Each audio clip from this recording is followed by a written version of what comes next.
Olá, seja bem-vindo ao canal da FM Assessoria. Hoje vamos discutir um tema bastante interessante.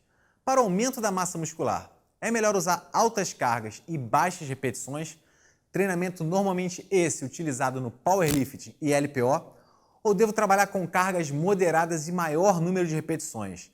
Método esse desenvolvido em boa parte dos programas prescritos em sala de musculação. Entenda, estou falando sobre qual a influência do número de repetições e da carga a ser utilizada no processo de hipertrofia muscular. Tenho certeza que você tem essa dúvida. Fique aqui e assista esse vídeo até o final. Vou esclarecer estas e outras questões sobre o tema. Vamos lá!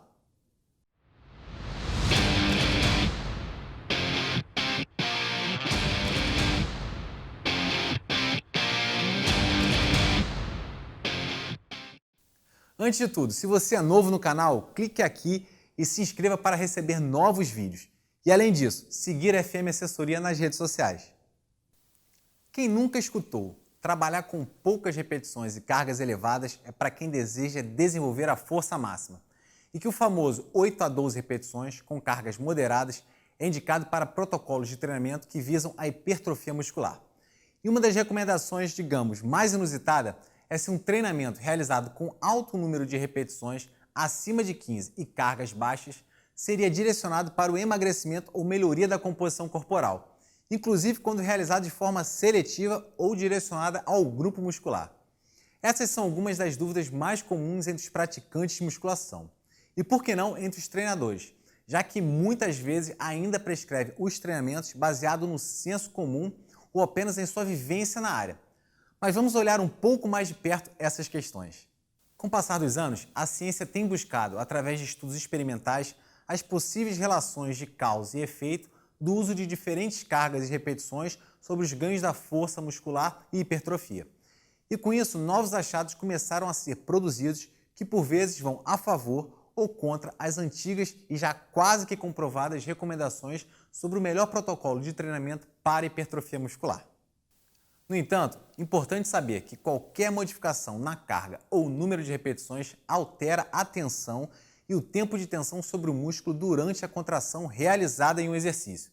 Desta forma, alterar as cargas e as repetições representam um novo estímulo ao músculo esquelético, seja ele por processos mecânicos, metabólicos ou hormonais, os quais de forma aguda e consequentemente crônica gerarão novas adaptações ao músculo esquelético. Mas qual a relação destas variáveis do treinamento com as possíveis adaptações ao músculo? Vamos de cara olhar as recomendações do Colégio Americano de Medicina do Esporte sobre os modelos de prescrição nos exercícios resistidos para indivíduos saudáveis. Neste posicionamento de 2009, última da instituição para o tema até o presente momento, baseado nas principais pesquisas até aquela data, as seguintes recomendações foram feitas. Cargas entre 45% a 50% de uma repetição máxima, as quais permitam a realização de 15 a 25 repetições, já seriam suficientes para desenvolver força dinâmica em indivíduos destreinados. E que maiores cargas entre 65% a 80% de 1RM são necessárias conforme a progressão do treinamento para otimizar as adaptações neurais em indivíduos experientes. Neste posicionamento, o chamado treinamento tradicional, realizado com cargas moderadas, volume intermediário de 7 a 12 repetições, utilizando múltiplas séries em intervalos curtos, tem sido associado a uma maior contribuição para os ganhos de massa muscular quando comparado a outros programas com baixo volume e altas cargas e alto volume e baixas cargas. Muitas dessas observações relacionavam o programa dito tradicional a uma melhor relação entre o estresse mecânico gerado pela carga do exercício e o estresse metabólico, gerado pelo volume intermediário de repetições. E que esta combinação levaria a uma positiva resposta hormonal anabólica quando comparado a outros protocolos de treinamento. Um clássico estudo publicado por Campos e colaboradores em 2002 é constantemente citado no posicionamento do Colégio Americano e talvez resuma um pouco essa questão de faixa de repetições, carga e adaptações ao treinamento. Neste trabalho, foi verificado, entre outros resultados, o efeito de 3 protocolos de treinamento sobre o aumento da área de secção transversa, medida essa que caracteriza o aumento da massa muscular.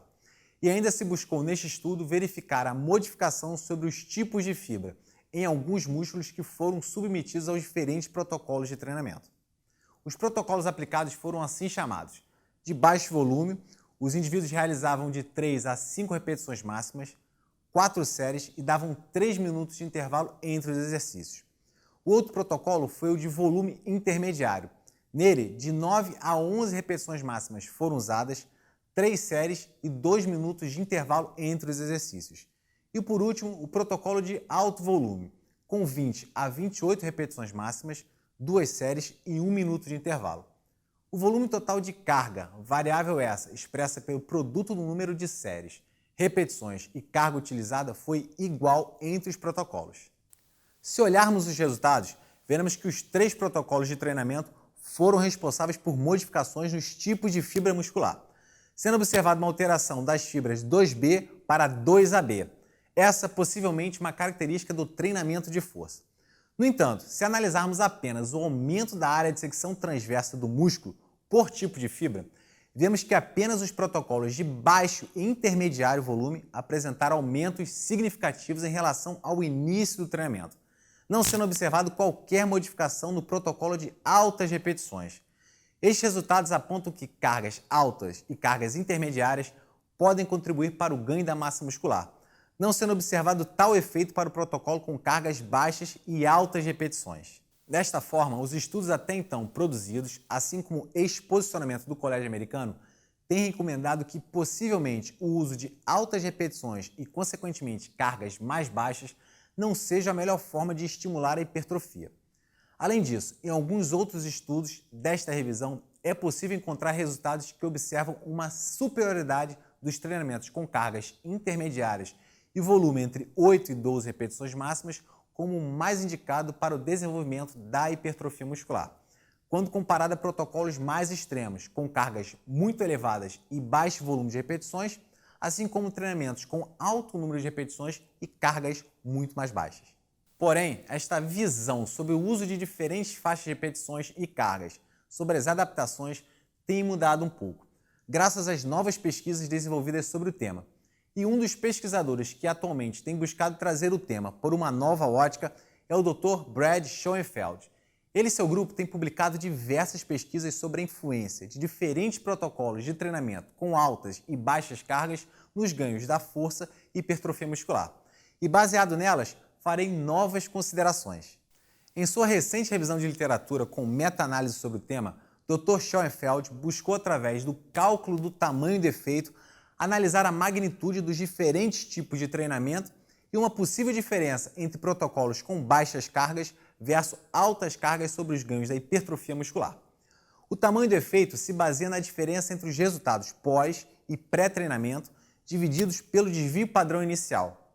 Desta forma, quanto maior for este valor, maior a magnitude ou, digamos, o impacto do treinamento sobre o resultado apresentado. Ou seja, podemos assim acreditar cada vez mais que o tipo de intervenção, no caso, o treinamento, foi responsável pelo resultado observado.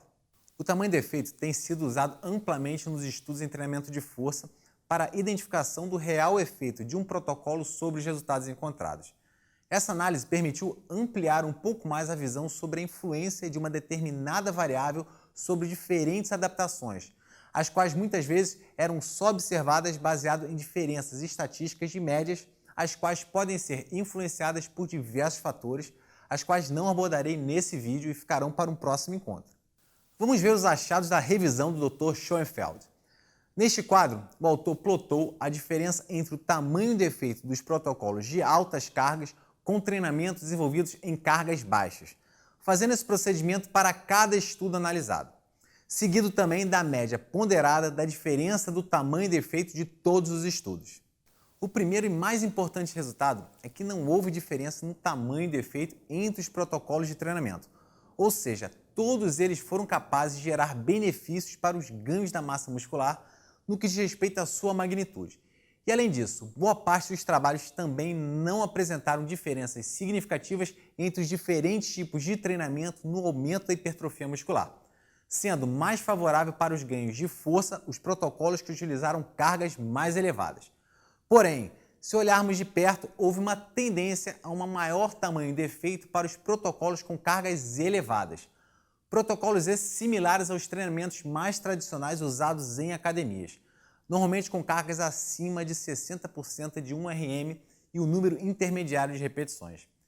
Isso foi verificado graças à diferença positiva entre o tamanho do efeito entre os protocolos, sugerindo que altas cargas possam ter um efeito maior sobre os ganhos hipertróficos quando comparado a modelos de treinamento com cargas mais baixas. Porém, o autor sugere que ainda faltam estudos que expliquem mais detalhadamente o efeito do uso de cargas baixas na hipertrofia muscular. E sugere que o aumento do tempo de tensão, caracterizado pelo maior número de repetições, pode levar a uma maior adaptação das fibras do tipo 1, gerando um aumento da área de secção transversa destas fibras. Esse efeito é esperado para protocolos com cargas mais baixas e não encontrado em protocolos com cargas acima de 65% de uma repetição máxima. No entanto, esta hipótese requer mais estudos, pois boa parte dos trabalhos analisados foram incapazes de observar a hipertrofia pela seletividade das fibras musculares, sob diferentes tipos de treinamento.